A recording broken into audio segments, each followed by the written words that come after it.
இந்த புடிமா அத்தை பலகாரம் பண்ணி கொடுத்துறேன். ஐயோ, புடிமா இல்ல மாமா, இந்த இல்ல, புடிமா. வேணாம். வந்தாச்சு பார்த்தாச்சு பேசியாச்சு. நான் இப்ப கிளம்புனாதான் சாயந்தரமா நேரமா வீட்டுக்கு போக முடியும். என்ன மாமா விளையாடுறீங்களா? வந்ததும் கிளம்புறேன் நிக்கிறீங்க. எப்ப கிளம்புனா என்னம்மா, மகனும் மருமகளும் சந்தோஷமா இருக்கிறத கண்குளூரா பாத்துட்டேன். ஒரு அப்பனுக்கு இதை விட வேற என்னமா சந்தோஷம் வேணும்? கடையில ஆளை விட்டு வந்திருக்கிறேன். நான் சீக்கிரமா கிளம்பணும். கடை கடை கடை. உங்களுக்கு எந்த நேரமும் கடையை பத்தின சிந்தனை மட்டும் தான் ஓடிட்டே இருக்குமா?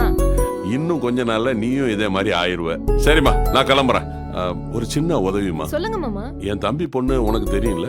தெரியும் மாமா. அவளுக்கு இங்க லா காலேஜ்ல சீட்டு கிடைச்சிருக்கு. இங்க உனக்கு தெரிஞ்ச பீச் ஏதாவது இருந்தா சொல்லுமா. ஏன் பீச்ல தான் தங்கணுமா? நம்ம வீட்ல எல்லாம் வந்தா தங்க விட மாட்டீங்களா? அது சரிப்பட்டு வராதுமா.